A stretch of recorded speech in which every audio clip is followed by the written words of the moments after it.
Good afternoon, everyone. Hopefully, you're having a wonderful Wednesday. Imperfect coming to you today with an old video. Trudeau and his NATO speech. There's not too much news going on here in Canada.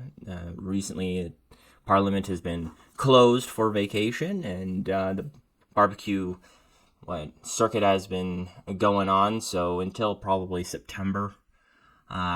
Things are going to be a little bit light, so I thought I'd go through some of the old stories I've been sitting on, and yeah, let's get into it.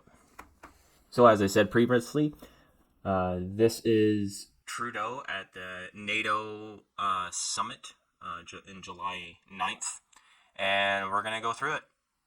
Let's begin. Good afternoon, everyone. Please have a seat. Thank you for the warm introduction, Ambassador Hillman, Kirsten, for all your hard work on this relationship and in this important time in the world. Thank you for the work you do every single day to strengthen and uphold the very special bond that exists between Canada and the United States, a bond that increasingly is significantly important, not just for the two countries here in North America, but right around the world. Canada and NATO have long recognized an indisputable fact. Climate change is not only an existential environmental threat, but one of the defining security issues of our time. Rising sea levels and increasingly frequent and intense natural disasters threaten security infrastructure like ports and military bases that keep our alliance safe.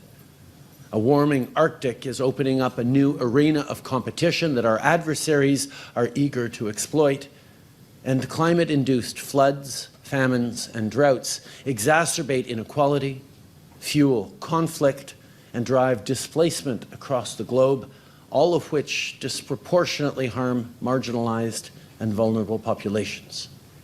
Overall, climate change risks creating a less stable, less prosperous, and less secure world. That is why we acted. Back home, our government has shown global leadership in addressing the climate crisis. We've placed a price on pollution that simultaneously reduces our emissions and puts more money in the pockets of 8 out of 10 Canadians. We launched Canada's first national adaptation strategy to build stronger and more resilient communities. We became the first major oil-producing nation to introduce a cap on emissions from the oil and gas sector, and we're creating hundreds of thousands of good-paying, sustainable jobs from coast to coast to coast with our $160 billion investment in our net zero economic plan and green industrial strategy, showing every step of the way that good climate policy is good economic policy. I am extremely glad that I did wait on this video, because I didn't watch this video before I started recording, so I did not know this was going to be a climate change NATO video. So there was a lot to unpack there. Let's begin with this disclaimer. I'm not a climate change denier, but let's just say I'm a skeptic on this. So I am extremely skeptical on how much we actually contribute, especially Canada, to climate change. And I believe that it's good that there are people like us out there, but I betcha all the countries that are watching this, all the leaders, are laughing in our faces when Trudeau spewing about this. Oh yeah, we got loads of sustainable jobs, and because of our climate policy and green policy, because we actually don't. We're laying people off in the oil sector because jobs aren't really increasing in that sector, except I think we got some stuff going on here in northern Alberta. Not right now with the forest fires, but like across Canada, we don't have that many oil and gas jobs popping up, especially like in engineering and piping. I don't see very much oil and gas jobs being created. It's mostly in construction. So in construction, that means it's bust times in the oil sector. And he espoused his carbon tax. And I can't believe he's doing this at NATO on a global stage. This must mean he actually believes that 8 out of 10 people in Canada actually get more back from this stupid carbon tax that he's implemented and forced on Canadians. When personally, I just thought he was lying to Canadians. So, because it's been proved that, if you haven't seen my previous videos, that 8 out of 10 was put in because they only calculated people who drove. So they calculated in gas prices, and they calculated in the total average of housing or natural gas used in housing, and so it says that a lot more people get it back, but in reality they they recalculated it again to include everything that the carbon tax actually affects.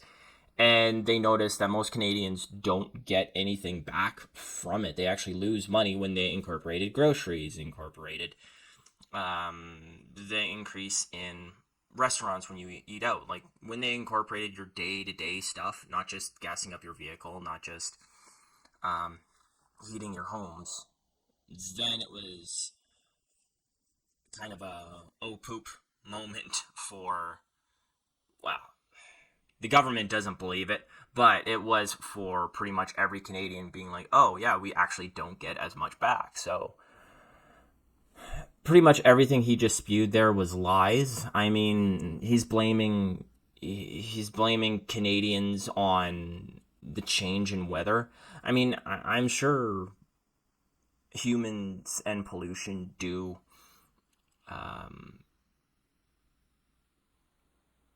produce enough carbon that maybe it warms up the climate a little bit. But these natural disasters are just that. They're natural disasters.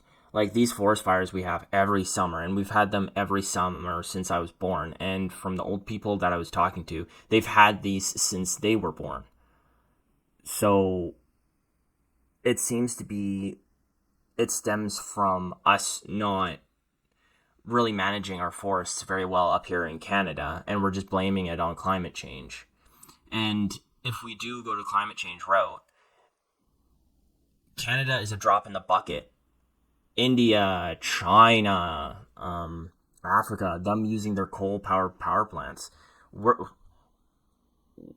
we're actually more climate friendly here in Canada than any of those other places. But you don't see Justin Trudeau saying that at a NATO summit when it's supposed to be a global sort of, well, a global speech, a global place where you can say these things, and where you're supposed to say these things like, hey, Canada is a drop in the bucket with their carbon emissions. We have to help these countries get their act together so we can bring down climate change. So, but of course, Justin Trudeau's too much of a weakling to say that. What gathers us here today is that it is also good security policy. Addressing a global problem like climate change requires a global response. A global response which we've been coordinating in close partnership with our 31 fellow member states in NATO. Our government has been a strong advocate for ensuring that climate change is an integral part of NATO's agenda, and that together we act to make it a reality. In 2021, the Alliance published the NATO Climate Change and Security Action Plan, a plan which recognized the risks that climate change poses to NATO and pledged to take action to address those challenges. In 2022 and 23, Canada co-led a climate change working group with Denmark and Norway to identify and establish NATO's climate research priorities. And we spearheaded the NATO Climate Change and Security Center of Excellence, which we were proud to launch last year. It will be housed in downtown Montreal. And and the Trudeau government has completely failed in that. If you look at the statistics, the only time our carbon emissions actually went down was in 2021, and we were all locked down for a whole year during 2021, so nobody was driving. So we've had 9 years of a carbon tax. We've had all these climate emission rules implemented on us, and it has done nothing for Canadians. And it's done nothing for the globe. And yet Trudeau has the gall to espouse this stuff. This center serves as a critical research platform to ensure that NATO allies and partners are equipped with the information they need to succeed in a climate-changed world, to plan for and adapt to and mitigate the security risks and impacts caused by climate change, and to forge strong partnerships with organizations like the Munich Security Conference and the CDA Institute that are committed to addressing the security challenges posed by the climate crisis. So today, I'm excited to celebrate with you all the important milestone for the Centre. Just a few weeks ago, the Alliance accredited it as an official NATO Centre of Excellence, Canada's first.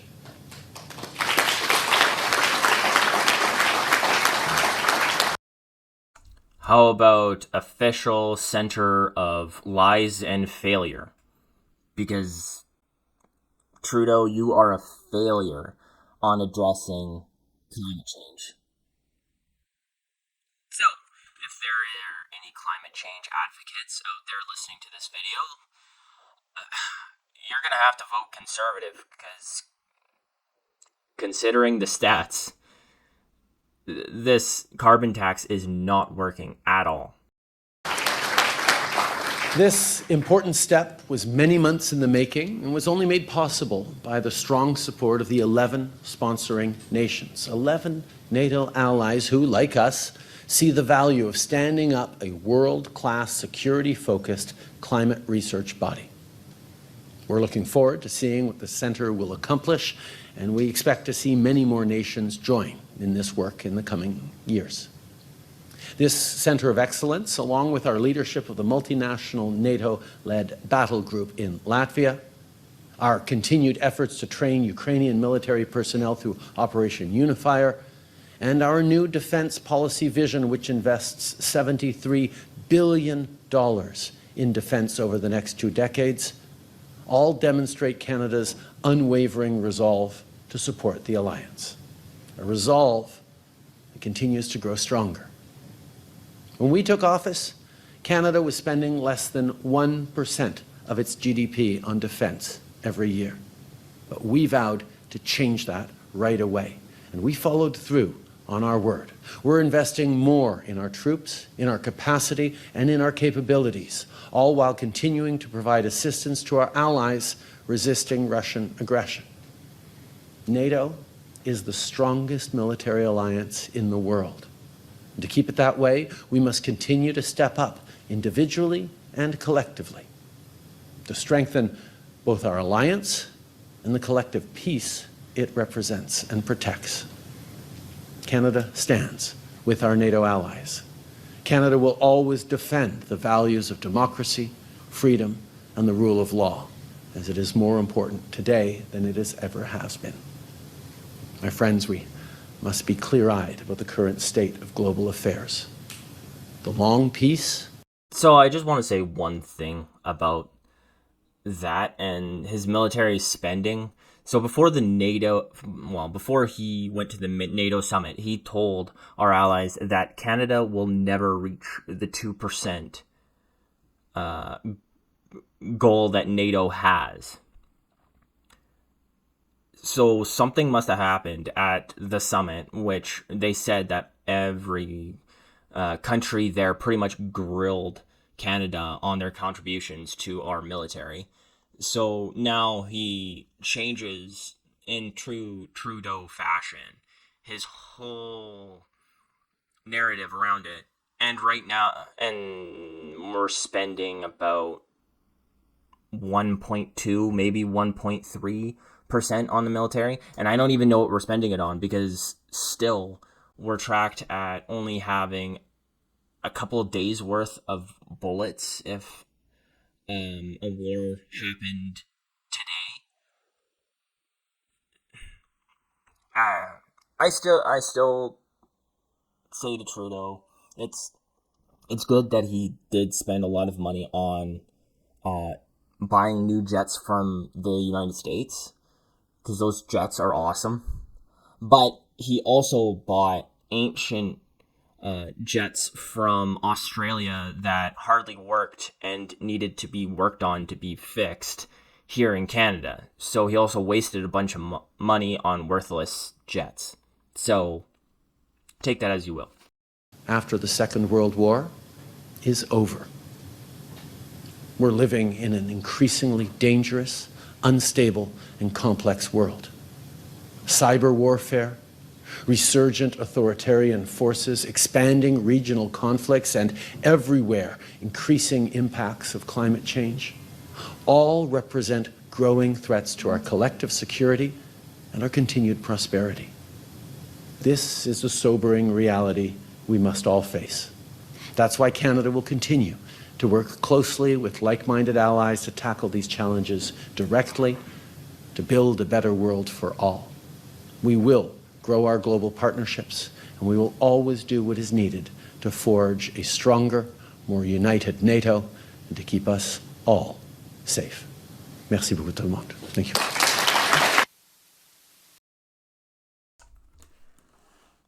Well, at least they got that right. That we're not living in peace times anymore. We're living in questionable times. And I'm glad that he actually said something about cybersecurity. Hopefully, Canada is going to boost up their cybersecurity, because, man, we are terrible at that. You just see tons of businesses opening up their random malware and spyware, and then they have to close all of their businesses. Imagine what that's doing to our GDP. Like London Drugs, if you haven't seen that video I did, they had to close all of their businesses in Canada because somebody opened up malware. And I do blame this on the government, because the government used to, back when I was young, they used to put out these PSAs out on CBC about dangers in believing TV shows. They put out a PSA about the dangers of believing what you see on TV. Can you imagine, on CBC they were warning people just not to be skeptical and have an open mind. You don't see those things anymore. You don't see those PSAs where the government of Canada puts out a PSA to every single Canadian on like YouTube and stuff and say, hey, be careful what you see in your email inbox, yada, yada, yada, and say it that way. I know it's a small thing, but it has big impacts on our GDP when these massive companies go down and these hospitals go down because they've been locked out of their system. It's a small thing, but it's something the government can do. And I'm glad I waited for this to put out this video, because we just saw, like, it doesn't even take a cyber attack to bring all global systems down. It just takes a screwed up update, a screwed up code to be updated onto your computer, and the whole world's airlines, where their computers went down because it wasn't malware. It was because there was an update. Excuse me for not remembering the name, but a Microsoft update. And like I said, all their computers went down, so they had to do stuff manually. Imagine the GDP that the world lost because of that, and so many other systems. I can't remember what they all are right now, but I bet so much more went down. Banks were another one. So it it just goes to show how weak we are in our cybersecurity and in the systems that we use. But so that's good he addressed that. But back to the global warming stuff. I think the world's laughing at us because our government doesn't even understand how much Canadians are actually hurting because of the Liberal government's choices on how they're tackling it, and they believe that they're doing a good job. So let me know down below what you think about our government's climate change decisions. Are they helping us out? Are they not? What do you think about Trudeau's performance at NATO? Was it a good speech? Not so much. How many countries do you think is laughing at us right now? And if you like these videos, please subscribe because that would be awesome and it really helps out the channel. And other than that, that's all I got for you, and have a good day.